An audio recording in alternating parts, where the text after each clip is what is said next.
Aqui, à vontade, por favor. Tudo bem?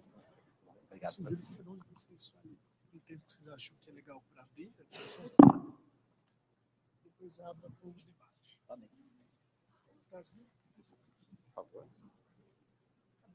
Acho que sim, beleza. Fica com a gente. Quer apresentar?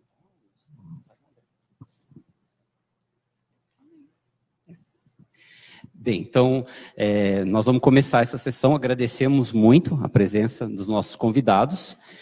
A gente já abre para eles, Eric? A minha proposta é que cada um dos nossos convidados fale um pouquinho, Tá. né? Uhum. Eles vão contar basicamente a sua experiência e um pouco também do que se espera. O que foi o legado, o que se espera agora dessa Copa, essa relação do Brasil com a Copa, inclusive. Eu acho que essas questões são importantes. E me interessa muito, no caso do Eric também, que você fale um pouco sobre as escolhas editoriais aqui da Gazeta Esportiva. Então, o que eu sugiro? Acho que Calçade, até pelo tempo que você está aqui meio corrido, você pode começar, Calçade. Fique à vontade, depois a gente abre para o Eric. Eu agradeço, obrigado. Boa tarde a todos. Peço desculpas pela voz, que a rinite chega nessa época do ano e arrebenta com a garganta da gente, né? Então ela fica até fica diferente. E a gente vai elevando assim mesmo, porque a gente trabalha com ela, né? Tem que ter um pouquinho. Eu estava acompanhando atentamente outro debate aqui, né? Esses grandes eventos tem um pouquinho de tudo, né? Quando o Ari fala, você encontra empresas que são donas do negócio.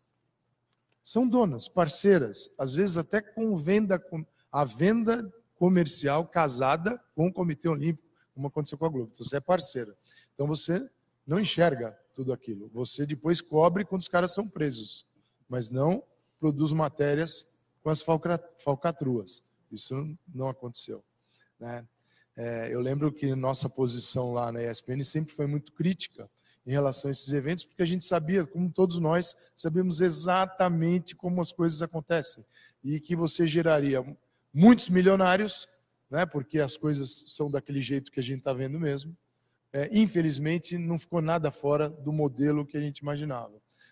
E havia crítica. Não que o Brasil não merecesse ter grandes eventos, mas não da forma que a gente imaginou que deveria fazer, né? E é da pior maneira possível. A gente conseguiu realizar os Jogos Olímpicos, mas nós não temos um país, né, uma política nacional de esportes, um país voltado para os esportes. Então, na verdade, serviu para o quê? O que resta como legado esportivo? Porque como legado material é ridículo, né? A gente tem uma grande sucata aí e um grande desperdício de dinheiro. E como legado esportivo, absolutamente nada, zero. Então, a quem interessava realizar os Jogos Olímpicos? A gente sabe bem. A NUSMA, no caso do Sérgio Cabral, né, toda aquela turma de muitos estão presos, quer dizer, eles viram uma ótima oportunidade de faturar. Então, nós não estamos falando de esporte aí. É um outro tipo de esporte com outro tipo de bola, né? Uma bola que se joga nesse gramado desses caras, né? Então, isso era muito claro. Foram anos muito difíceis para a gente, porque a gente, naquele momento do grande ufanismo, vocês são contra o Brasil, né? O Eduardo Paes, prefeito do Rio, chegou a dizer, vocês são muito mal-humorados. Realmente, vou chamar de mau humor isso aí. Então, assim, não se aceita também, nesses grandes eventos, que existe uma posição crítica. Estamos todos juntos nessa batalha para frente, Brasil. Por exemplo, tem coisas absolutamente lamentáveis, né, ridículas. Eu não consigo me conformar que daqui uma semana, um pouquinho menos agora, algumas horas a menos, 12 horas após uma rodada do Campeonato Brasileiro, tem o pontapé inicial da Copa do Mundo. Agora, eu pergunto, os patrocinadores que nesse momento estão botando dinheiro, mais dinheiro, e dinheiro na televisão, e para frente Brasil, aquelas coisas que começam a encher o saco, e vamos. Você acha que a torcida do Flamengo está preocupada com a Copa do Mundo?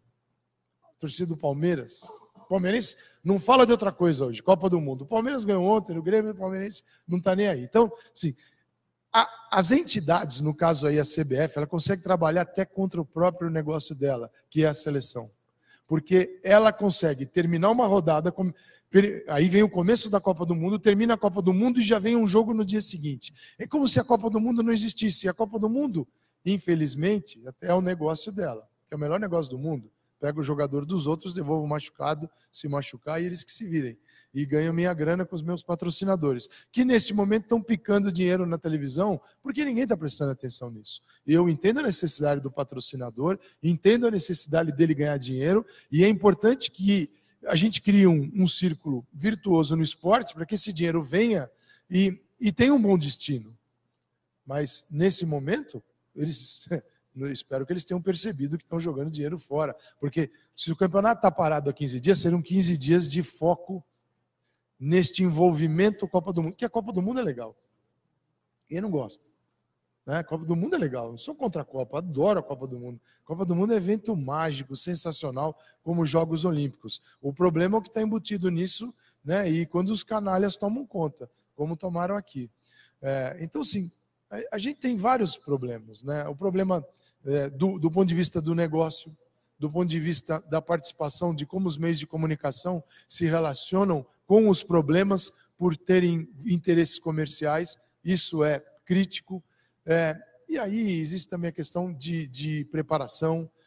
Eu vejo muito, quando a gente fala em jornalismo esportivo, a gente fala, alguém está se especializando. Geralmente especialização é em jornalismo, não no esporte. É impressionante como o jornalista esportivo não conhece esporte. É num grau absurdo. Não conhece. Eu sei porque eu cheguei assim, aqui, na Casper Libero, em 1981.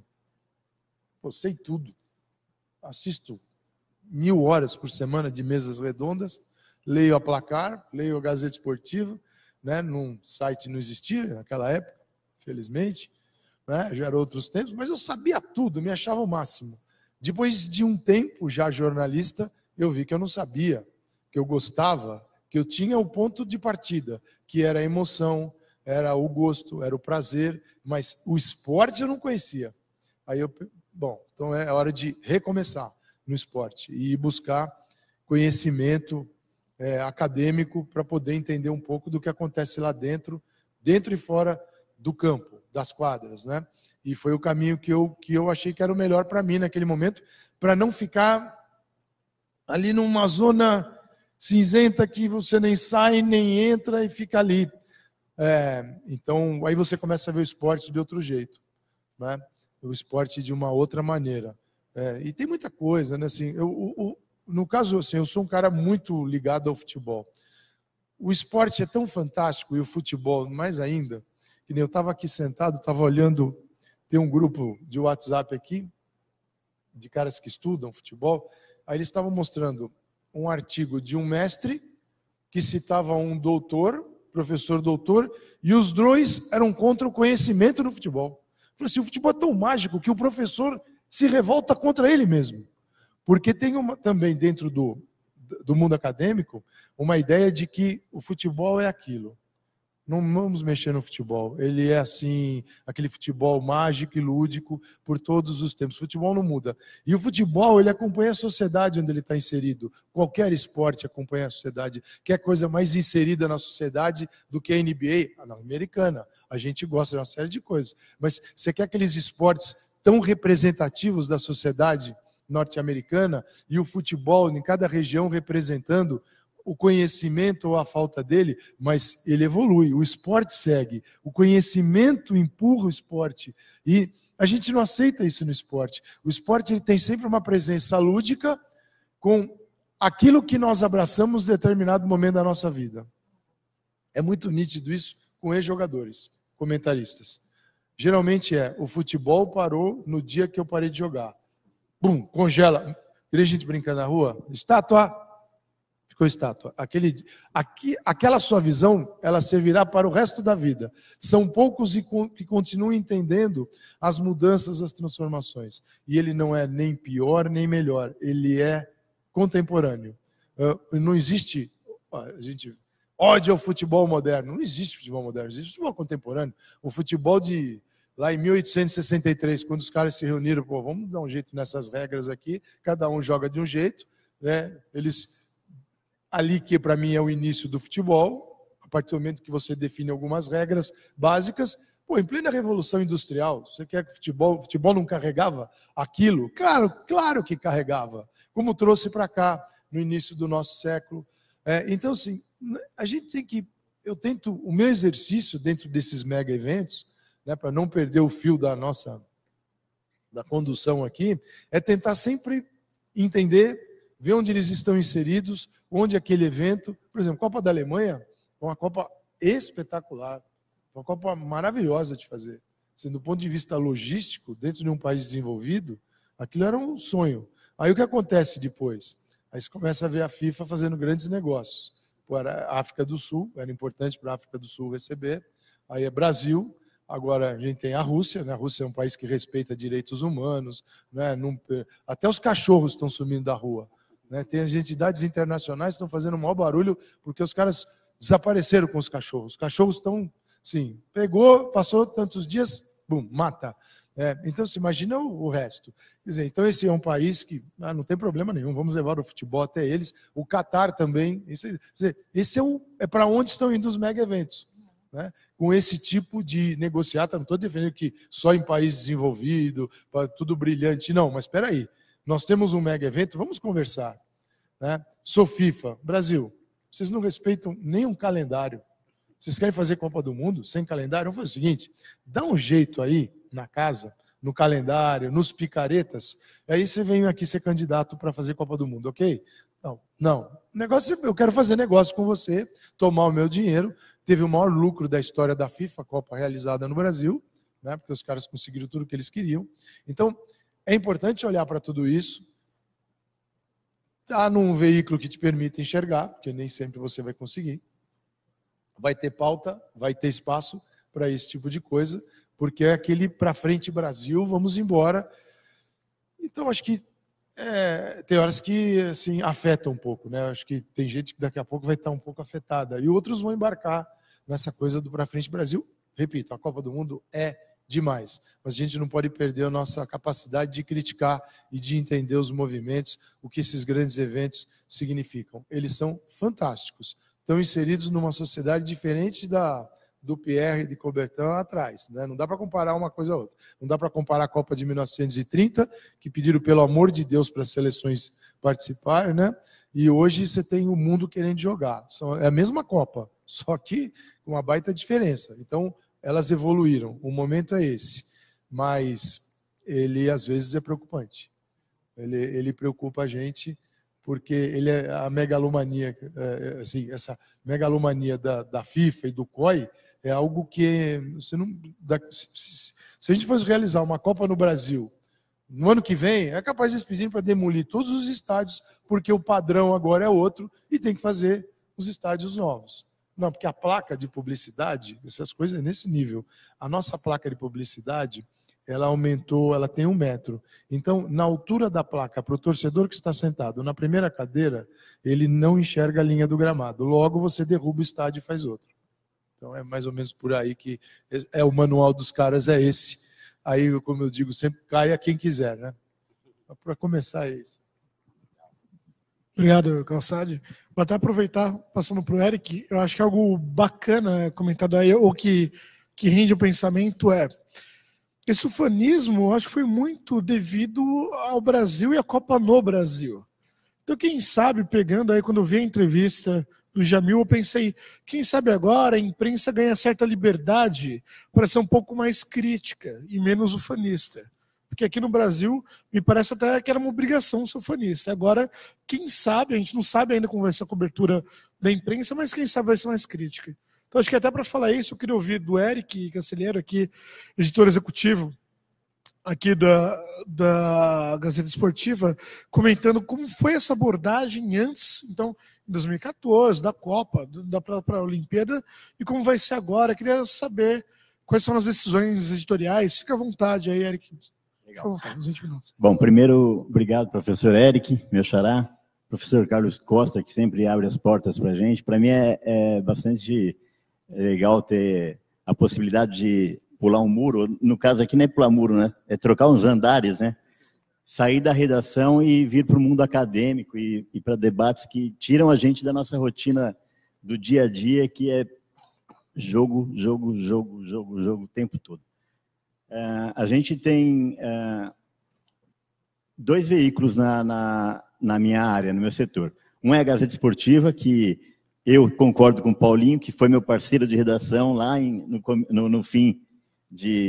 começo de 80, né? Década de 80, 1980, na redação da Gazeta Esportiva, eu em 83, você por ali também, e a gente tinha o jornal impresso, que acabou a sua vida nas bancas em novembro de 2001. Então, a gente é um veículo online. Então, a gente tem o Gazeta Esportivo, o site, que no começo, até hoje eu recebo um e-mail perguntando como que se faz para ter uma assinatura da Gazeta Esportiva, do jornal impresso. E a gente sofreu bastante em perder um veículo que já era tradicional e ir para a mídia online, que ao ponto em que a Gazeta Esportiva Impresso teve 534.530 jornais vendidos num dia, depois da Copa do Mundo de 1970, hoje a gente chega para milhões de pessoas no mundo inteiro. Na época era no Brasil e em alguns países aqui da América do Sul. Então a gente tem o jornal Gazeta Esportiva, a redação do site está lá, temos 16 estagiários, são alunos aqui da Faculdade Casper Libero, que produzem, trabalham, ensinam e aprendem com a gente, é um time bem unido ali. E a gente também tem a agência de notícia Gazeta Press, que embala todo esse conteúdo e distribui e comercializa no Brasil inteiro. Então, assim, o nosso papel editorial, até para estar alinhado com a faculdade, de dar muita liberdade para todos, coisa que a Casper Libero sempre ensinou para a gente. Então, a nossa linha, foco principal é dar informação, dar notícia, né? Querendo ou não, já vai embutido ali alguma opinião, porque isenção não existe, né? 100% não existe. Então, a gente dá a informação e a gente tem espaço também para os comentaristas, colunistas, enfim. E a gente faz todo esse material, são centenas e centenas de matérias que a gente faz por dia, textos, fotos, vídeos, e a Copa do Mundo, que culminou com esse resultado trágico para a gente, né? Não só no campo de futebol, mas toda a parte política, econômica, o desrespeito com o dinheiro público, um absurdo. A gente já sabia e já tinha cantado a bola há muito tempo, né, Paulinho? Não é nem do momento em que o Brasil se prontificou a fazer uma Copa, que a gente também tem as informações aí de como ela chegou a ser entregue para o Brasil. Mas a gente já tinha indícios muito fortes no próprio Jogos Pan-Americanos do Rio de Janeiro, né? Que a gente acabou de falar que para fazer um estádio tem que desconstruir outro. Exemplo foi aqui, né? Foi construído um complexo espetacular, de última geração, para a realização dos Jogos Pan-Americanos do Rio de Janeiro, e tudo foi demolido, nada se aproveitou, nada foi possível utilizar para os Jogos Olímpicos do Rio de Janeiro. Então, a gente já sabia, já cantava essa bola, e no papel jornalístico, a gente tem que informar, tem que apurar, tem que buscar por que tal contrato foi feito de tal maneira, por que está rendendo isso para tal pessoa, e os resultados vêm, né? Por uma força muito maior, misturou esporte com política, com economia, enfim, foi todo mundo no pacote, e a gente está vendo aí o absurdo que a gente, de dinheiro que a gente perde, de pessoas que deixam de ser atendidas em hospitais, em transporte público, pessoas sofrendo, e o dinheiro que existe, né, que está aí, que pode ser usado, que pode ser praticado, que pode ser colocado em benefício da sociedade, e para o ralo. Para o ralo não, né? A gente sabe bem para onde vai esse dinheiro. Então, assim, ao mesmo tempo em que a gente tem jornalista, como o Paulinho falou, seja jornalista esportivo, econômico, político, seja lá, jornalista é jornalista. Em primeiro, o ponto principal para a gente exercer a profissão é a gente apurar a informação, ter certeza de que aquilo é factível de uma publicação e a gente levar isso a público. E a gente sabe e tem o maior orgulho de ver grandes reportagens que representam avanços aí para a nossa sociedade, né? Então, no esporte é a mesma coisa, é bem difícil. A gente que é fã do esporte, a gente que ama o esporte, a gente que sabe que se tudo fosse pela essência do que o esporte ensina, seria muito melhor. E em algum momento já foi assim, né? Em algum momento foi assim, no início era assim. O Paulinho deu exemplo aqui do Coubertin. Então, a gente é movido por esse fanatismo.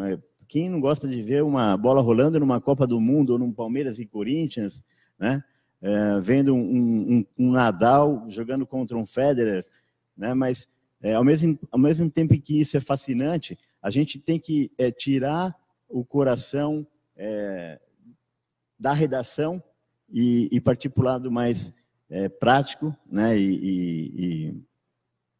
De buscar o que está por trás daquilo. Nem sempre é só uma bola rolando, nem sempre é só o esporte que está ali na essência. Então, nosso papel é caminhar nessa linha tênue, que é acompanhar e torcer e curtir um evento esportivo, e, ao mesmo tempo, a gente saber separar o que é o joio do trigo e levar para as pessoas o que realmente está por trás disso. Então, é um papel difícil. A gente, como o Paulinho disse, lá no começo é muito mais difícil, porque a gente tem o esporte em primeiro plano, e depois a gente vai entendendo e muitas vezes até convivendo com situações perigosas. Quantos assessores, empresários não estão plantando ali uma informação, uma notícia falsa para vender um jogador? Isso não é de hoje, né? A gente traz à tona porque são armadilhas que a gente já presenciou e a gente alerta para quem está começando na profissão. Existe um número muito grande de pessoas interessadas no jornalismo esportivo. Por essa onda de espetáculo, de um esporte que é legal, de uma Copa do Mundo, de uma Olimpíada, de poder aparecer numa televisão narrando ou comentando um esporte. Então, existe uma aura em cima disso, né? Mas a gente tem que ser bem realístico e mostrar que, para essa geração que está chegando, que não é bem assim. E hoje, assim como para tudo tem um lado bom e um lado ruim, hoje a gente tem as mídias sociais, né? Que, infelizmente, em muitos casos, a gente vê situações terríveis, né? Situações deploráveis, mas são ferramentas importantes e que até proporcionaram e estão proporcionando profissões, colocações, né? Expansões, negócios para muitas pessoas.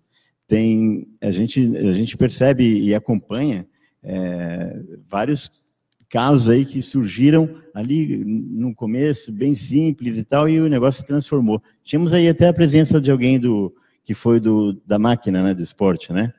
O Eric Betting, nosso colega, é um que teve uma sacada ali de buscar mostrar um trabalho jornalístico com a visão do marketing esportivo. Então, num diferencial, ele conseguiu ganhar um espaço bem interessante e mostrar esse lado do jornalismo com entretenimento, na visão do marketing, enfim, conseguiu trazer para a gente algo que a gente não tinha. Então, eu acho que esse mundo novo, dessa mídia nova, ela possibilita algo que era bem difícil. Para alguém conseguir entrar numa redação de uma Gazeta Esportiva, de uma Folha, de uma Globo, uma ESPN, obviamente tem um espaço limitado. Hoje não. Você cria teu canal no YouTube aí, abre seu blog, você tem um espaço para você colocar tua voz, tua opinião, tuas informações. Isso é mágico e eu acho que acaba agregando bastante para todo mundo.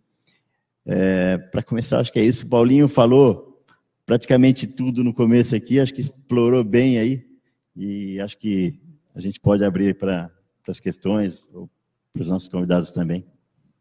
Tá legal, obrigado, Eric.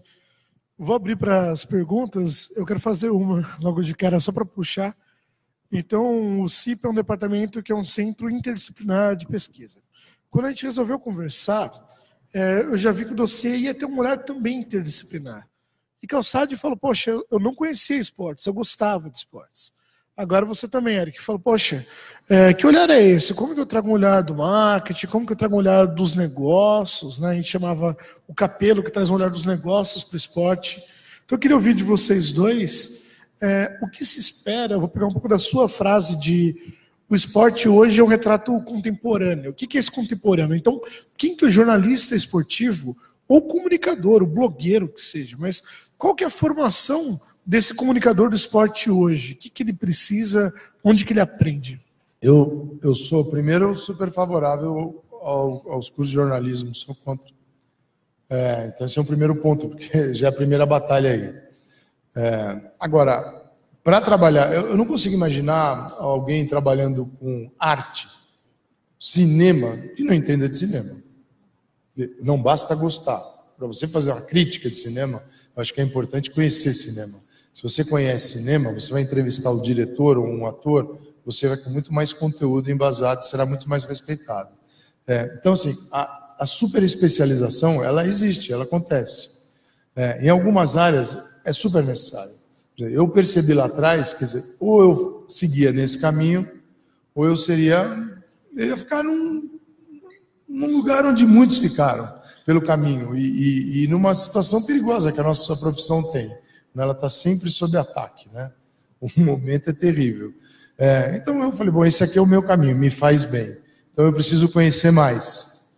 Preciso conhecer um pouco mais da área de negócios, então fui estudar um pouco negócio. Preciso conhecer mais de como as coisas funcionam dentro do campo. Fui estudar lá na Escola de Educação Física e Esporte, como as coisas acontecem dentro de campo. E com outros cursos, são vários, Universidade do Futebol, e coisas que a gente continua estudando até hoje, seguindo, porque assim, quando você estuda, quando você faz um curso, na verdade ele te ensina a perguntar, ele te abre ele te diz, vai por aqui, vai por ali, ele não diz assim, você está pronto. Isso é ilusão, né? Você está pronto. Até porque aquilo, por exemplo, o que eu aprendi, dá um exemplo, vai. Algumas coisas que eu aprendi no meu curso, na minha especialização, em 2002, elas já venceram. Questões do esporte, relativas ao esporte. Periodização do treinamento.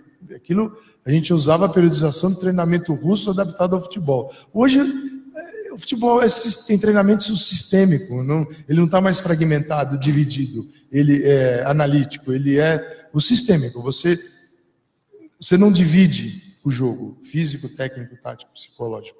Tudo isso se encontra no jogo. Então, eu não posso treinar dividido quando eu não divido no jogo. Quer dizer, são questões que saem do jogo, vão para o mundo acadêmico, são debatidas e voltam para o jogo. Então, não é uma viagem, é algo que melhora. Então, se eu tivesse só ficado, eu falei assim, já fiz meu curso aqui, boto o pé na mesa, estou tranquilo. Eu estaria falando coisas que já venceram. Quer dizer, essa é a coisa que mais me incomoda em qualquer área. Você abraçar conhecimento, seja o médico, engenheiro, jornalista, advogado, qualquer coisa, não tem. Assim, e a gente não se dá conta disso. Então, o meu caminho, assim, a minha orientação para mim, eu bolei e falei assim, eu tenho que seguir nisso aqui. Isso me faz bem. Isso me dá uma segurança para atuar na minha área de quem não jogou, de quem não é treinador, de quem não tem uma vivência no esporte dentro de campo, como muitos tiveram, mas ela me dá uma segurança para poder perguntar, para poder interagir e para continuar levando a minha profissão, acho que da maneira mais honrosa possível. Então, acho que isso vale para todas, né? E no esporte a gente não aceita esse tipo de coisa. E é impressionante, seja a esquerda, a direita, o doutor, o professor doutor. Outro dia eu vi um cara me esculhambando no Twitter, eu fui ver. Esses caras ficam aí com essa bobagem, não sei o que. O cara era professor. Ele estava... Esse é outro caso, não é aquele que eu citei, esse já é outro. O cara, falei, um professor dizendo que no futebol não existe conhecimento. Quer dizer, existe em todas as áreas. Existe profissão mais maltratada do que professor? Acho que são poucas que ganham do professor. Mas tem um professor ali que defende o não conhecer. Eu falei assim, tem alguma coisa errada nesse nosso mundo aqui. Então, acho que a gente tem que estar sempre alerta.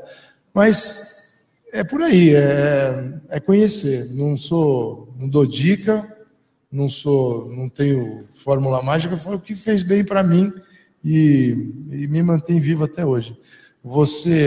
A gente foi companheiro na Gazeta Esportiva, o Eric, um menino, né? Sei que não parece mais, mas foi. O garoto, a gente jogava no mesmo time campeão da Casper, não é verdade, Eric? Que batia barbaridade, era uma coisa. Eu pegar um ponto só dele, a gente ainda tem sérios problemas com o que é jornalismo e o que é entretenimento. A gente não consegue comprar um evento esportivo e praticar jornalismo dentro dele. A partir do momento que eu compro, eu vou no entretenimento até o fim. Não, você compra o evento, na hora do evento você narra o evento, você comenta, você faz com alegria, você traz conhecimento, traz informação, conteúdo, e na hora que tiver que praticar o jornalismo, você pratica. O que não der para substituir, ou é uma coisa, ou é outra. Ou eu pratico aquele jornalismo o tempo todo e estrago o evento, também não está certo. Você não vai pagar 50, 60, 100 milhões de dólares no evento para arrebentar com ele. Na hora que a pessoa senta no sofá, quer ver um jogo, você está lá atormentando a vida dela. Vamos falar do jogo nessa hora. Depois, a gente tem a cobertura jornalística. Na hora da cobertura jornalística.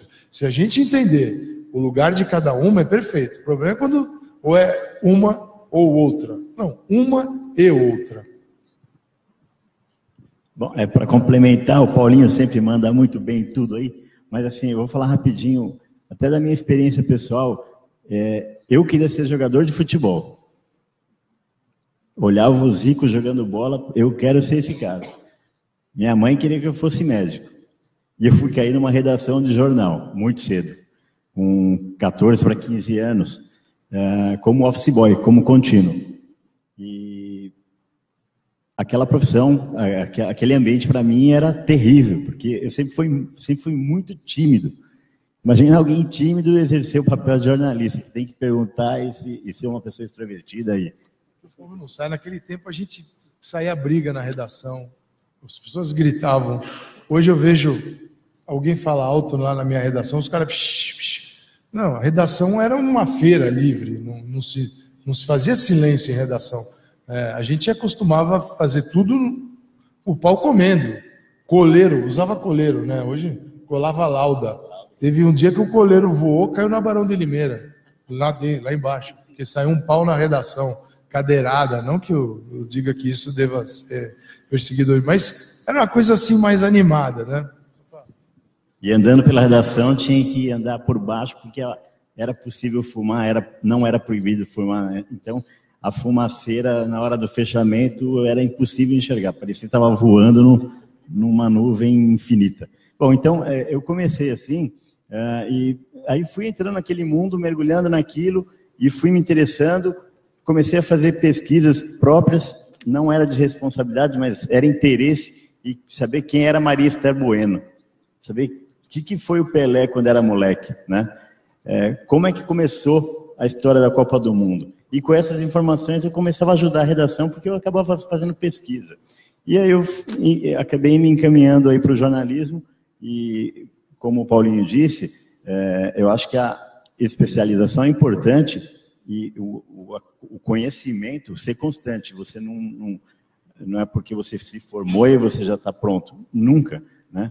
E eu acho que até o diferencial é a experiência. É você entrevistar um Tele Santana, é você ter a oportunidade de falar com o Magic Johnson, é a oportunidade de você cobrir um US Open de tênis e ver que aquilo, para a gente, é um esporte mais lá, dentro do estádio, em Flushing Meadows, é um evento puro de entretenimento, né? Em que no tênis não pode ter movimento, não pode se mexer. Lá é o tempo todo o pessoal com hot dog, ouvindo música, avião passando, uma febre ali. Então, você ter contato com esses pontos de experiência é o que vai te levar a você se redescobrir a cada momento, né? Isso acho que é o mais valioso, assim, nessa nossa trajetória. Eu sempre fui apaixonado por todos os tipos de esporte, muito pelo futebol e o tênis. Mas eu jamais imaginava que eu ia conseguir ficar diante de um jogo do meu time favorito contra o adversário e eu ia conseguir me manter neutro de uma forma inimaginável até. Mas no momento em que a gente está exercendo o nosso trabalho, por incrível que pareça, a gente consegue chegar nisso, porque você com o tempo, você vai pegando uma forma de trabalhar e um engajamento tão grande com a tua profissão e com o teu leitor, com o teu espectador, com o teu público, que praticamente você fica neutralizado ali pela informação. Você não está ali torcendo para um, para outro, você está buscando qualquer ângulo que possa te fazer ou te trazer uma informação que vai te levar a ter uma matéria diferente, especial, e que o teu público vai se satisfazer lendo aquilo ou assistindo aquilo.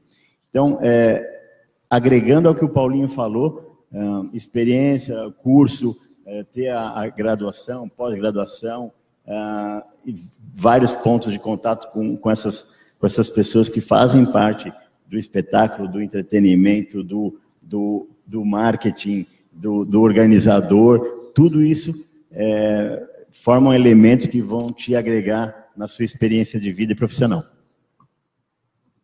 Tá legal, Eric. Alguém aqui da plateia? Ali, já tem dúvidas. Marcelo, vou te passar, vai.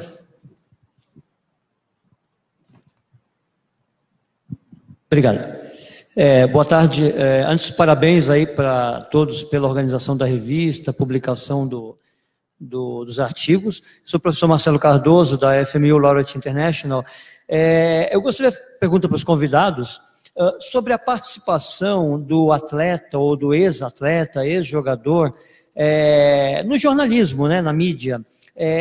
Ela evoluiu bastante, né, se comparado à época que começou, que jogadores de futebol começaram a comentar, mas hoje, às vezes, fica um pouco a impressão de que eles trazem mais a vivência do esporte, até porque jornalista esportivo não pratica esporte, né? Não dá tempo, né?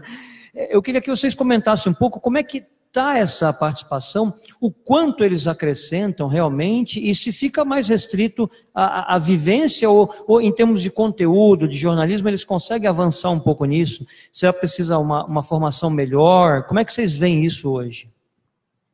Jornalisticamente, eles têm muitas deficiências, porque aí eu não vou nem dizer a questão se ele tem um diploma ou não. A pessoa pode ter uma visão jornalística da coisa, sem ser estudada aqui, mas não tem. Eu acho que a maior defasagem, além da jornalística, é de conteúdo, por incrível que pareça, porque existem conteúdos que são colocados no ar que não condizem com a realidade do jogo e do esporte, de alguns, no caso de alguns. E isso a gente percebe claramente. Por exemplo, eu não vou dizer quem foi, sempre que acho que é uma questão que não vem ao caso, mas eu estava vendo um jogo, aí no intervalo do jogo, o jogo está difícil. Aí perguntaram para o comentarista que foi jogador, falou assim, e aí, fulano, o que precisa fazer no segundo tempo? Tal time. Aí ele falou assim, jogar o futebol arte. A mesma saída, assim, eu vou sair daqui e vou jogar na Mega Sena para resolver meu problema no final de semana. Não é? Aí eu imagino, aí o treinador vai para o vestiário e diz assim, gente, a partir de agora é futebol arte, ok? Fechado? Vamos lá. Não é assim. Né? Não é assim. Talvez em outros tempos tenha sido, mas não é assim. Então, do ponto de vista técnico do jogo, das necessidades do jogo, do que acontece no jogo, há uma enorme deficiência de conteúdo. Porque, como eu disse, muitos abraçaram uma ideia no dia em que pararam e têm aquela ideia. Outros jamais precisaram prestar atenção em questões táticas do jogo, técnicas, porque eles se bastavam. Era uma outra tempo, de uma outra relevância de questões e necessidades que hoje o jogo pede e que você encontra hoje não encontrava lá atrás. Isso é muito claro. Eu convivo com isso estou há 35 anos nessa brincadeira, então já tive ao lado de muita gente. Alguns são muito bons, muito espertos, muito afinados e perceberam que a banda continua tocando e outros pararam. Sim, e o futebol, o futebol tem muito conhecimento. Tem muito conhecimento. A gente vai na EFE lá, os amigos do Ari. Eu falo assim, gente, você já acha que os caras estão lá na Faculdade de Educação Física e Esportes, internados lá dentro, horas e horas, produzindo ciência, e são todos otários. Eles não sabem nada. Só a gente que está fora que sabe. Ninguém sabe nada lá. Né? Eles deveriam ir à porta da faculdade e falar, gente, desistem. Vocês não sabem nada. O conhecimento que se produz, e aí a universidade também tem um pouco de culpa, porque às vezes fica só dentro da universidade, ele não sai, mas ele é enorme. Enorme. Um dos conceitos mais importantes presentes no jogo hoje de futebol no mundo todo é o na questão do treinamento da periodização tática, que as equipes seguem, que enxerga não o jogo fragmentado, mas o jogo como um todo, um processo sistêmico. Ele foi criado numa universidade, pelo professor Vitor Frade, na Universidade do Porto. Professor, chutou bola? Não chutou bola. Nunca chutou. O professor também não chutou. Mas o Vitor Frade criou. Foi professor do Mourinho, que ele não gosta de dizer, é meio tretado com o Mourinho. Mas foi professor de vários caras que estão aí, que aprenderam com ele e estão aplicando nos times no mundo todo. Aí eu pergunto, que conteúdo é esse que saiu de uma universidade? Agora, se você não tem contato com esse conteúdo, se você não o conhece, se você não entende, não sabe como ele é utilizado e quais as diferenças de épocas, que não é comparar épocas, seja no grande evento ou no jogo. Não adianta comparar. Não adianta pegar o Garrincha e comparar hoje. Estamos falando de um gênio inserido num contexto e de um Messi, Cristiano, Neymar, inserido no outro contexto. Não vamos comparar. Né? Se desse o carro, a Ferrari, do Schumacher para o Fangio, ele não sairia do lugar. E é um gênio e outro gênio. Então, são coisas, épocas diferentes. Temos que entender isso. Aí a gente começa a avançar um pouquinho no esporte. Mas, do ponto de vista do conteúdo, precisa melhorar, mesmo os ex-atletas. Vou ser rápido aqui, vou dar só um exemplo que o Barbosa, goleiro de 50, pouquinho antes de morrer, eu fiz uma entrevista com ele em Caraguatatuba, ele morava nos fundos de um restaurante lá, e num determinado momento ele falou que na época dele se jogava 100% e ganhava 10%. Hoje se joga 10% e ganha 100%. É mais ou menos assim nesse trabalho de esportistas, atletas que são comentaristas. Concordo com o Paulo. Eu não sou da linha arrogante aí que o jornalista que tem que ocupar todos os espaços nas emissoras de TV, de rádio, de jornal, de web. É muito chato isso.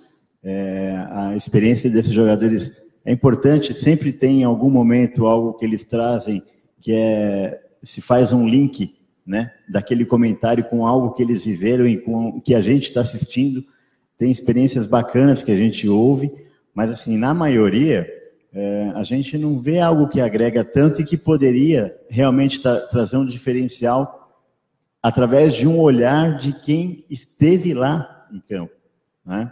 Eu acho que isso agrega, assim como agrega um psicólogo falar de uma situação de um jogador como o Marcelo, que o lateral que foi cortado, o Daniel Alves, que foi cortado, e imagina a situação, a cabeça de um cara que poderia ser o que levantaria a taça de campeão do mundo, se tivesse no grupo. Assim como é legal ouvir um engenheiro para falar das inúmeras inovações tecnológicas. Então, eu acho legal a parte do boleiro, né, do jogador, do atleta, do árbitro, tá passando as informações para a gente. Só que, no geral, a gente vê que poderia ser bem melhor. E é aquilo, né? A gente, diante de um microfone, diante de uma emissora, de um canal de televisão, ou escrevendo um artigo, o jornalista, ou quem exerce o papel de jornalista, nem sempre é um jornalista, alguém que está ali para divulgar uma informação, eu acho que é sempre muito importante. O que eu aprendi na faculdade, eu carrego para mim o tempo todo, e o que eu tento transmitir para os nossos colegas na redação é que o jornalista ele tem uma responsabilidade social muito importante. Então, assim como ele pode ajudar a transformar alguém num ídolo, ele pode transformar alguém que é ídolo em um réu e acabar com a pessoa. Então, eu brinco que o médico é mais ou menos o jornalista é mais ou menos um médico, né? Se ele erra a cirurgia, ele pode jogar a pessoa no caixão. Só um detalhezinho para a gente prestar atenção, ajuda-se no jogo. Os comentários, aqui principalmente no Brasil, a gente fala muito do jogador durante uma transmissão, da jogada e pouco do jogo. Então essa jogada, essa aqui eu botaria uma trivela, ele pegou de canto, e o jogo? O jogo é outro contexto. Então jogada, jogador, o jogo é a parte que menos é explicada nos jogos, por incrível que pareça. Boa noite, meu nome é Walter Budax, eu sou mestrando em administração e a minha linha de pesquisa está voltada à governança corporativa dentro do esporte brasileiro. Eu queria direcionar uma pergunta para o doutor Ari. Na tua concepção, doutor, como que você visualiza a questão da governança dentro do esporte brasileiro e o papel da mídia nesse contexto, haja vista todos os problemas que nós estamos tendo pós-mega eventos? Obrigado. Bom, obrigado, Walter. Da próxima vez, vamos tirar o doutor da parada, tá? Por favor. Bom, na realidade, assim, para mim, né, a questão vai um pouco além da governança. Por quê? Porque a governança depende muito das pessoas. Então, assim, você pode criar uma série de mecanismos de governança, tem várias instituições fazendo isso, mas você depende muito do nível das pessoas que vão fazer parte de determinados cargos. O problema para mim do esporte brasileiro hoje, e aí eu estou falando de esporte de alto rendimento, não estou falando de esporte educacional, nada disso, falando do alto rendimento, né? Esporte, espetáculo, entretenimento, para mim passa por um problema estrutural. Não dá para você trabalhar, a maior parte dos nossos clubes, federações, confederações são entidades associativas de direito privado, sem fins lucrativos, a maior parte delas financiada com dinheiro público. No mínimo, isso é um convite extraordinário a uma gestão. Eu quero ser dirigente esportivo. Então, enquanto não mudar esse modelo estrutural, e eu não vejo muito caminho para isso, a gente vai ter problemas de governança, por mais que esses organismos Sou do Esporte, Atletas pelo Brasil, que fazem um brilhante trabalho, né, trabalham essas questões de governança, para mim passa por um problema estrutural. Porque assim, se você olhar para... Eu não estou defendendo aqui, né, SA, etc. Eu não tenho um modelo ideal. O que eu sei é que o nosso modelo não é o ideal, né? Então, para mim, passa por essa discussão. A gente deveria repensar, na verdade, o país deveria repensar o que ele quer do esporte. Não existe uma política de esporte no Brasil. A gente, né, por exemplo, no meu entendimento, eu acho um absurdo um país como o Brasil, né, nos últimos anos, ter investido boa parte do seu orçamento em esporte, no esporte de alto rendimento. Quando, na realidade, a gente tem sérios problemas sociais, onde a gente poderia investir no esporte educacional e participação e massificar o esporte, porque da quantidade vem a qualidade, né? Então, eu, por exemplo, não colocaria 1 centavo de dinheiro público no esporte de alto rendimento. Aí, quando eu digo isso em alguns eventos, aí vem os meus colegas da USP, né, e falam, mas aí a esgrima vai morrer, a comunidade da esgrima que cobre os seus gestores para tornarem o produto esgrima um produto de interesse para a mídia. E hoje a gente tem N ferramentas para você dar exposição para esgrima. Se eu quiser, assim, com todo respeito, estou dando a esgrima como exemplo, tá? Nem sei, mas se eu quiser transmitir um campeonato de esgrima, eu Federação Paulista de Esgrima, faço isso. Coloco nas redes sociais, transmito, faço o que eu quiser, né?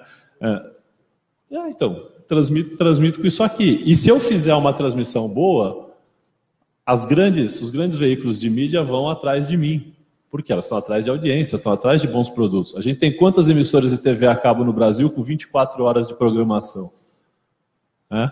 Então eu iria um pouco além da questão da governança. Agora, do ponto de vista da governança em si, eu acho que talvez esse talvez seja um dos grandes legados aí do mega evento, porque o que a gente tem visto, e aí essas pesquisas que mostram que há um desinteresse maior pela Copa do Mundo, etc. e tal, eu acho que isso é fruto de uma conscientização em que a mídia teve um papel importante, né? Talvez não aquele que a gente gostaria, mas que as pessoas hoje conseguem identificar o porquê que aconteceram os Jogos Olímpicos e a Copa do Mundo aqui no Brasil. Então esse descrédito um pouco, essa desilusão vem um pouco disso, né? Olha, a gente acreditava tanto nisso, o que fizeram com esses mega... Para que serviu esses mega eventos?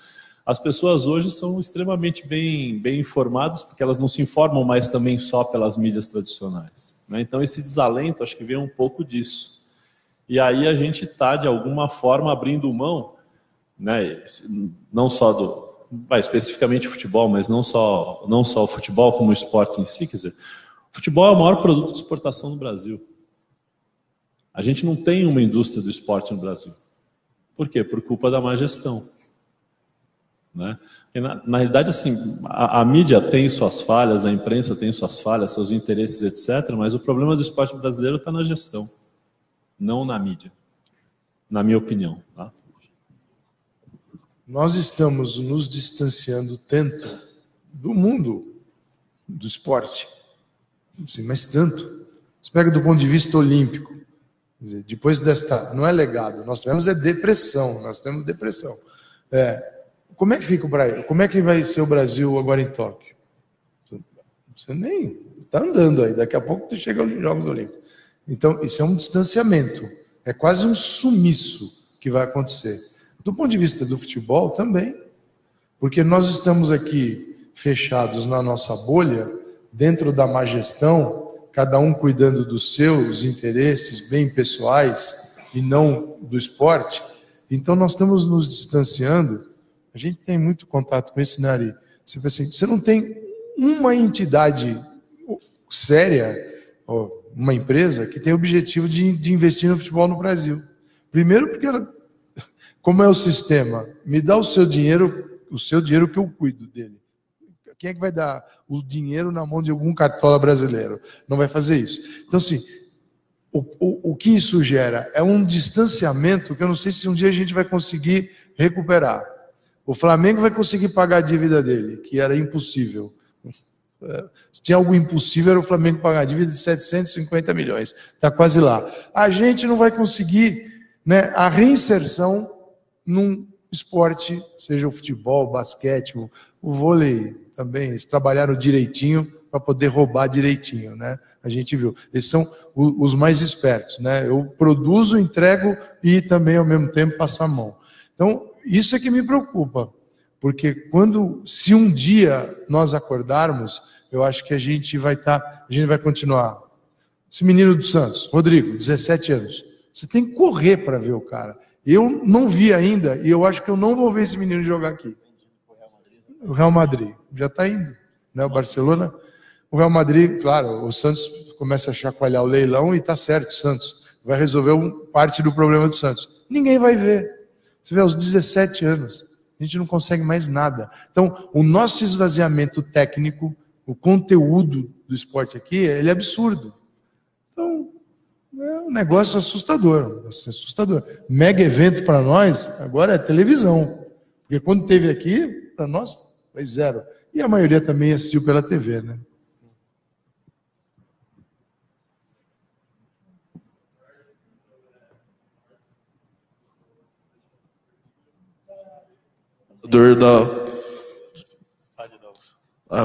Boa tarde, meu nome é Márcio, eu sou estudante da Casper, de Rádio e TV, e colaborador da Gazeta M. Nos programas de esporte, mas geralmente em debate, eles nunca ficam discutindo sobre o jogo, eles discutem sobre lances polêmicos e isso reflete também na falta de qualidade técnica do nosso campeonato. Como que você consegue trazer o brasileiro que consome os esportes americanos, consome a Premier League, como se fosse uma marca, para dentro do nosso esporte? Primeiro que eu concordo com você, acho um escândalo, né? Só lance, por quê? Porque geralmente essa discussão pega, tem uma coisa na nossa área que é triste, que eu detesto ouvir, que é, isso aí alimenta a conversa de boteco, né? E eu não vou levar a conversa de boteco, eu não participo. Porque sabe por quê? Porque o dia que você ficar mais caro, você é jornalista, você está ali na conversa de boteco. O dia que você tiver caro, ele bota outro para fazer a conversa de boteco no teu lugar, porque conversa de boteco qualquer um faz. E sempre vai ter um botequeiro melhor que você. Então, isso aí essa discussão eu acho horrorosa. E eu, sim, como eu trabalho com isso, eu assisto quando eu quero e quando eu não quero. Eu leio quando eu quero e quando eu não quero. Eu ouço quando eu quero e quando eu não quero. Então, é minha profissão, eu tenho que ouvir. Mas eu seleciono. Então, sim, quase não ouço mais rádio. Rádio não me acrescenta nada. Eu uso muito internet. Twitter, que eu tenho para observar o que acontece, mas não para interagir. Eu não vou... Para que eu vou gastar minha energia para alguém ficar me xingando? Né? Não vou fazer isso também.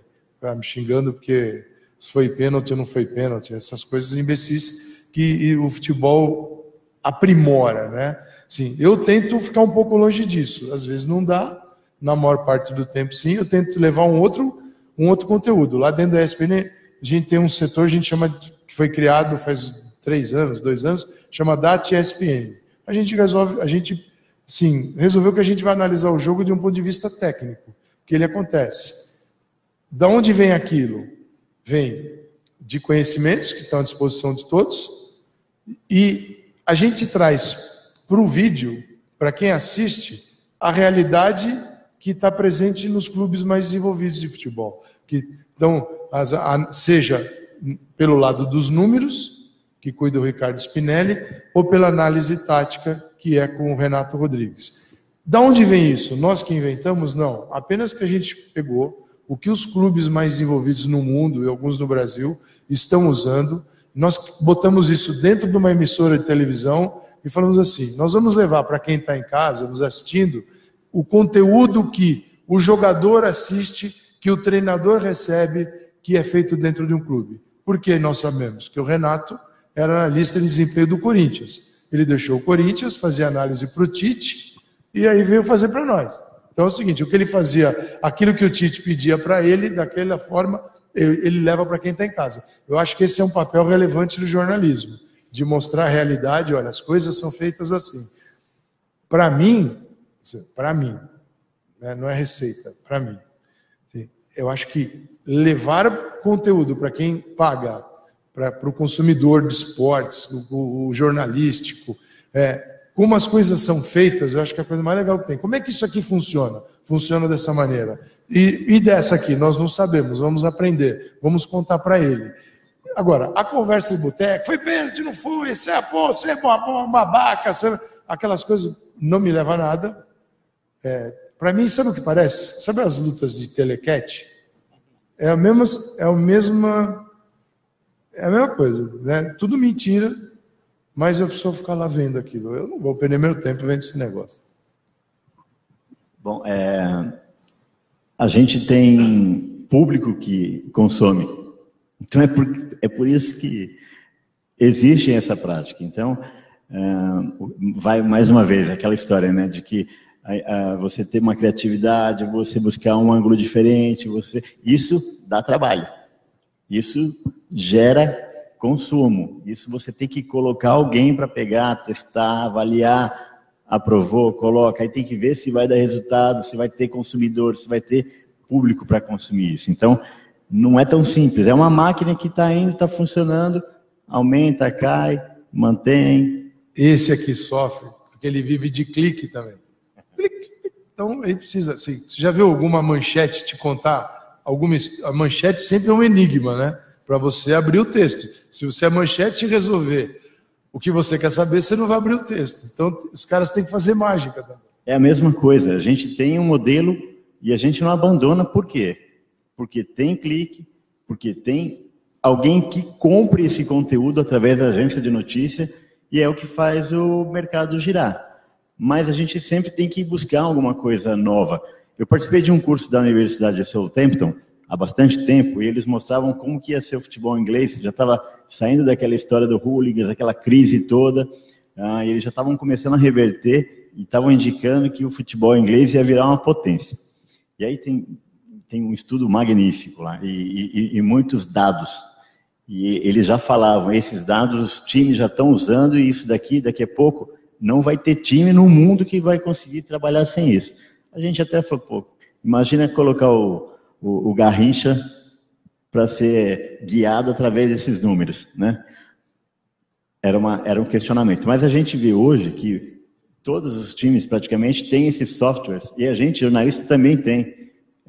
Qual o rendimento do jogador pela ala direita, o que ele consegue fazer no retorno e ter uma progressão, o centroavante jogando em tal posição, com um tipo de armação no 4, na linha de 4, enfim, tem um monte de informação que os clubes trabalham em cima disso e aplicam para colocar o time em campo, estudando adversários e tal. E isso daí, para a gente, nós temos isso. E a gente não consegue colocar isso porque é uma imensidão de informação que, para você conseguir fazer com que isso seja atrativo, você tem que degotificar isso. A gente faz em pílulas, né? E não é fácil.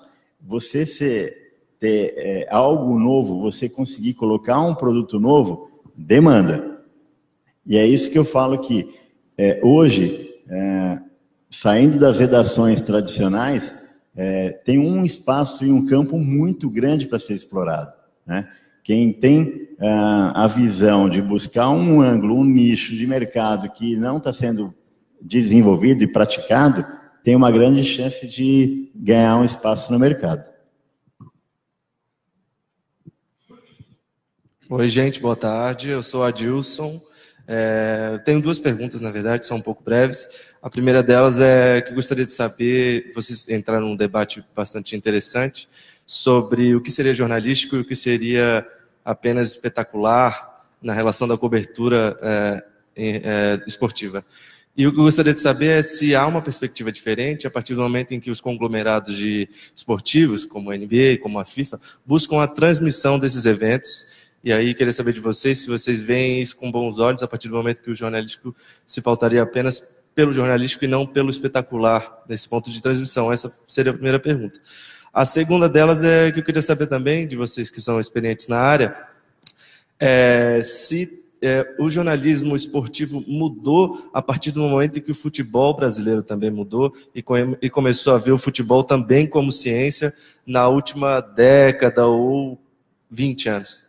Se vocês veem dessa maneira que o jornalismo esportivo muda a partir do momento que o futebol brasileiro muda também dentro de uma demanda internacional, sabendo que o mundo já revia o futebol como ciência há 80, 90 anos. Obrigado. A primeira eu não entendi se você está se referindo à FIFA, às entidades que são donas dos eventos, a transmissão, elas como fonte de transmissão. Elas também como fonte de transmissão, propondo transmissão. Primeiro que é uma empresa que te vendeu. Você comprou, são empresas, você fala que comprou um evento de uma empresa. E elas empacotam esse evento. Você pega um contrato de uma FIFA para a Copa do Mundo, ele é um contrato gigantesco. Você não pega a imagem, chega na tua televisão, você põe no ar e faz o que quiser com ela. Se estiver pegando fogo na esquina, você não pode abrir um wipezinho e botar um incêndio ali. Você tem que tirar o jogo da tela e botar um incêndio. Você não pode sujar a imagem. Então, assim, você tem um contrato com Liga dos Campeões, com Jogos Olímpicos, com Copa do Mundo. A Liga dos Campeões, assim, a Liga dos Campeões é uma Copa do Mundo feita em vários países europeus todo ano. É muito mais um negócio fantástico, né? Assim, do ponto de vista de organização, do que eles fazem Os caras chegam no estádio, envelopam o estádio e está com a cara da Liga dos Campeões de um dia para o outro. É um absurdo. Os caras sabem tudo. Te conquista. Você vê o nível assim de que esses caras chegaram para fazer um evento. A segunda era mas você acha? Eu queria saber a tua opinião. Quando você fala futebol, você acha que o futebol está estragado por ter absorvido ciência ou não? Porque, para mim, não está. Assim, o futebol tem uma coisa muito... a gente fala, os acadêmicos... Cara, só é legal quando você enxerga um problema, trabalha ele aqui fora e devolve ele resolvido ou com uma proposta lá dentro. Ficar aqui fora só viajando, certo, Ari? Ajuda não? Não serve para nada, né? Nem um pouco. Então, assim, o que tem o futebol? Qual é o problema do futebol resolver? Tempo, espaço e sincronizar essas coisas. O jogo hoje está... A grande preocupação do jogo hoje é resolver essas questões. Como eu lido com o tempo e o espaço. O espaço diminuiu. Tem um amigo meu que pede todo dia lá. Tem que aumentar os campos. Eles devem estar a serviço da FIFA, porque vai ter que destruir todos para fazer novos. O problema não é o espaço que está reduzido, porque o espaço é o mesmo. Teoricamente, 105, 68. Como eu resolvo o problema dentro desse espaço? Aí que está a magia da coisa. Aí um é melhor do que o outro. Se for assim, eu aumento o campo. Daqui 5 anos, os caras já resolveram esse problema. Aí eu aumento mais. Aí eu aumento a trave. Aí eu tiro um jogador. Você entendeu que eu vou mexer em coisas que não vai mudar em nada? Por quê? Porque o conhecimento continua resolvendo essas questões. Então, eles podem resolver também o jogo. Tem coisa mais brasileira do que reclamar do adversário, que o adversário está trancado. O adversário está... Que retranca. Vem cá, meu amigo, você tem que ter um contrato com o teu adversário. Você vai para a luta de boxe e fala assim, abre a guarda que eu vou te socar agora. Não, o cara está fechado e você que deu um jeito de derrubá-lo. No Brasil, o Renato Gaúcho recentemente falou isso. Os caras vêm fechados aqui. Gente, no futebol você defende e ataca. Às vezes defende ou ataca. O ideal é defender e atacar bem. Cara, esse é o problema. Nós temos que resolver com a ciência, com a tecnologia, com o conhecimento, que só ajudam, e saber filtrar o que interessa e o que não interessa. O que é viagem do que é proposta que melhora o jogo. E está cheio de propostas que melhoram o jogo. Só que aqui a gente não aceita. Por quê? Porque tem o mito do lúdico, do futebol arte. Não que ele não tenha existido, mas a organização não limita a tática. A organização valoriza a tática. O grande exemplo disso chama Lionel Messi. Dentro de uma organização que é o Barcelona, ele tem 13 anos, chegou aos 13 anos lá de idade. Dentro dessa organização coletiva, o brilho individual dele é gigantesco.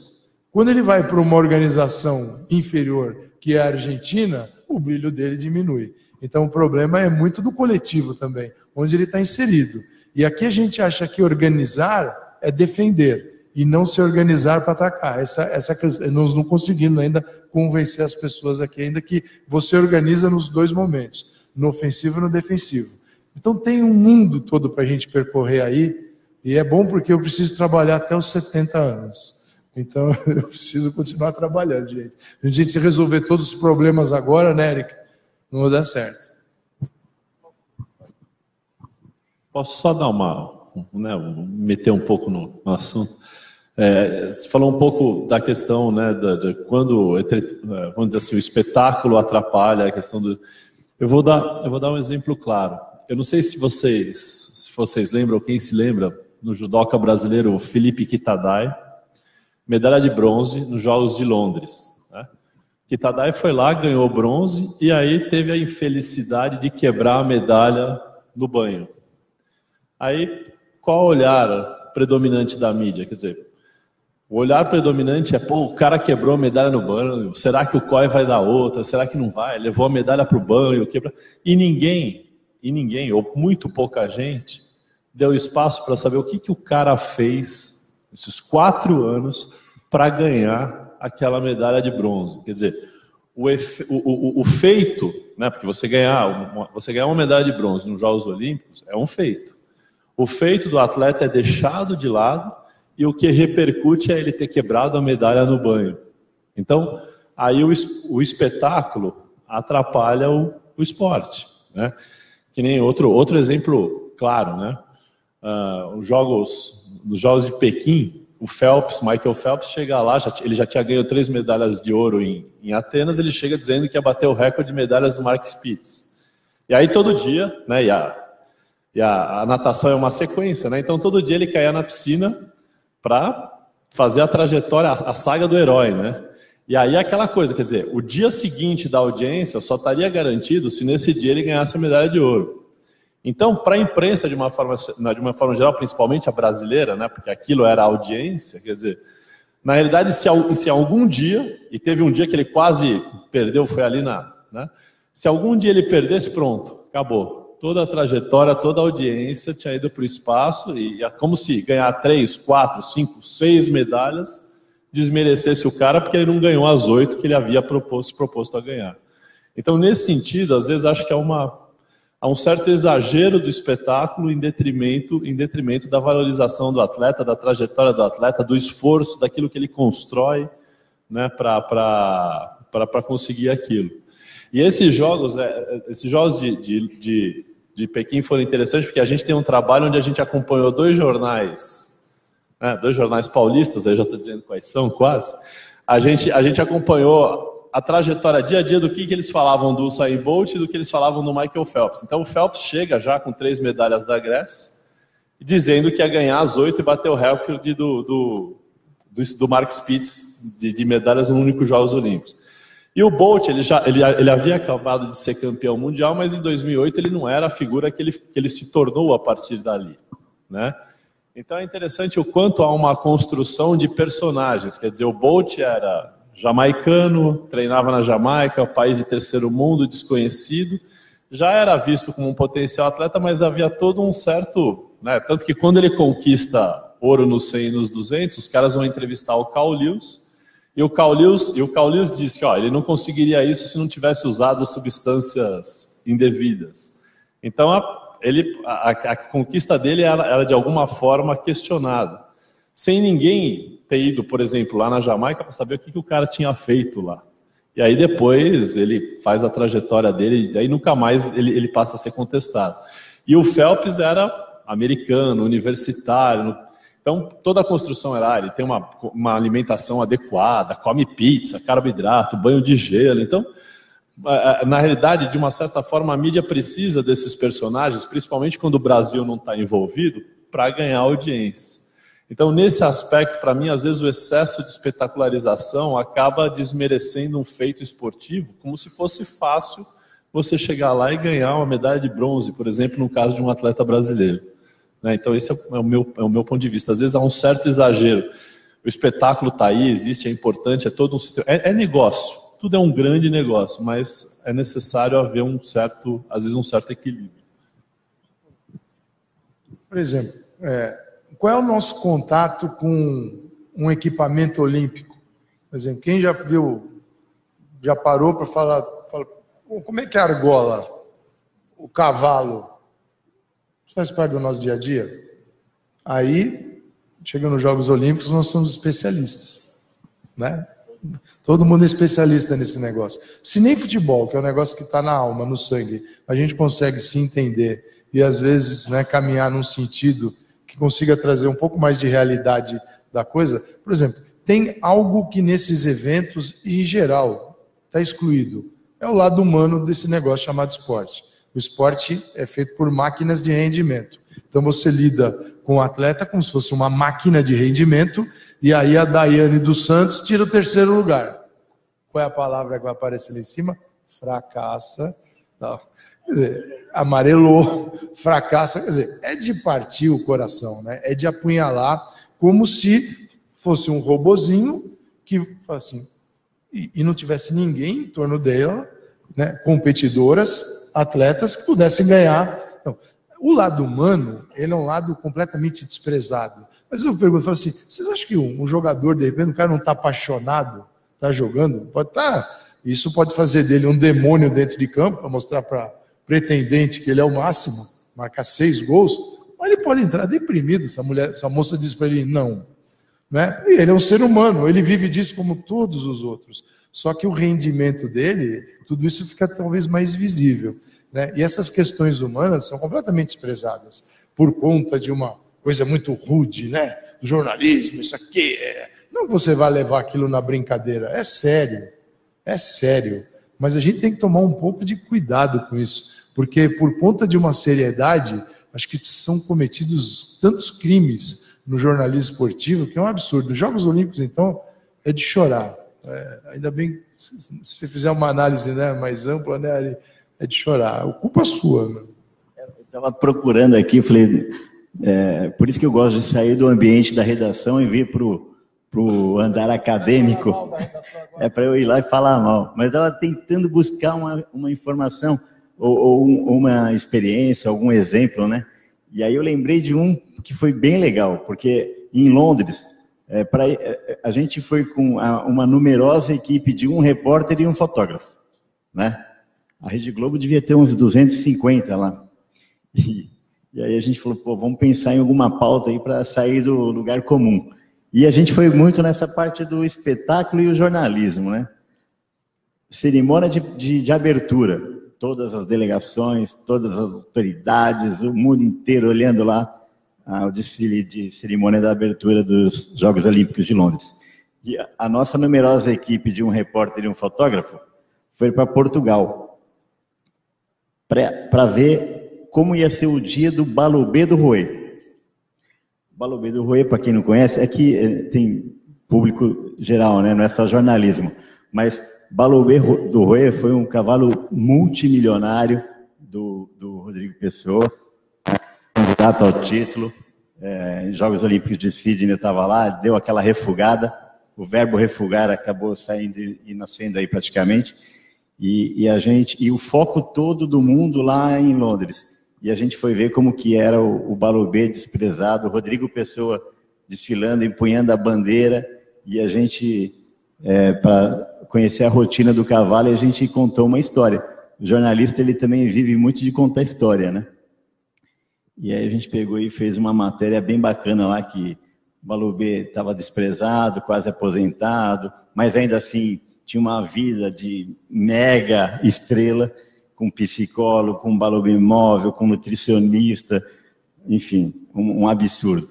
E aí essa história a gente contou e a gente acabou conseguindo 2 prêmios importantes de jornalismo. Depois vocês podem entrar no Google aí, a gente tem vídeo, foto, texto, um monte de informação lá, que acho que foi sair do quadrado aí, né?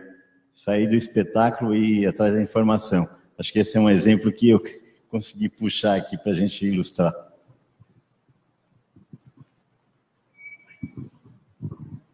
Bom, eu agradeço aqui a toda essa troca de conversa. Como a gente vai ter mais uma mesa daqui a pouquinho, eu vou encaminhar para o encerramento. Primeiro, o que eu extraio aqui dos 2 depoimentos, principalmente, é que me parece um gradiente entre o espetáculo e a informação. Então, o Eric comentou, a gente tem tanta informação, mas e para transformar isso em algo atraente? Então, a informação vai se aprimorando, jornalismo de dados, tem dado pra caramba. E como tornar isso algo legal? Então, acho que tem um fator espetáculo para tornar um produto interessante.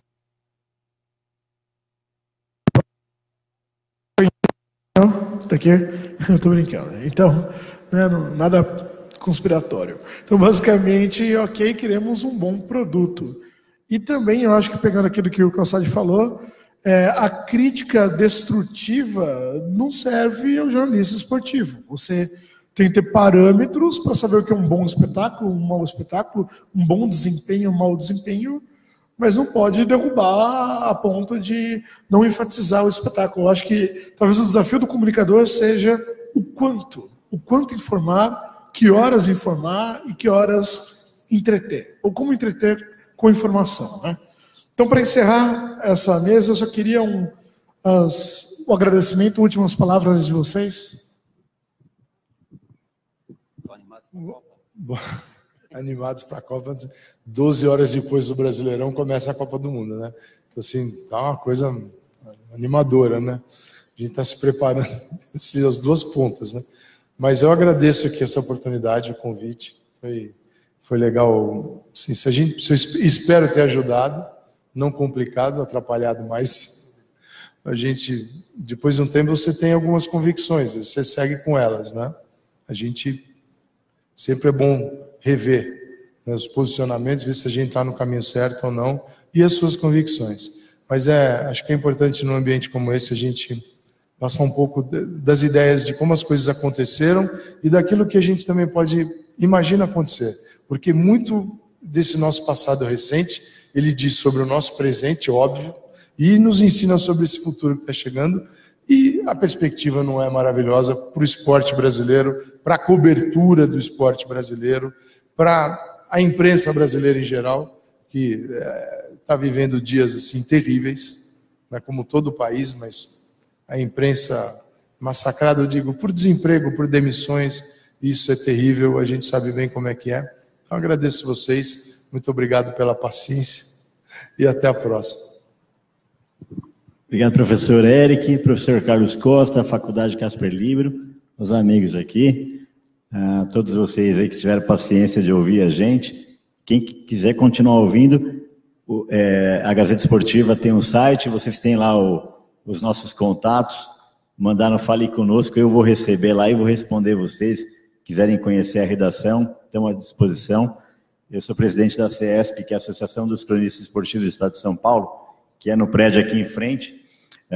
Também tem o site com os contatos lá, acesse todos os dias, responda a todo mundo. Quem tiver interesse em participar de eventos que a gente costuma fazer, a gente está à disposição. Obrigado a todos. Obrigado, Calçade. Obrigado, Eric.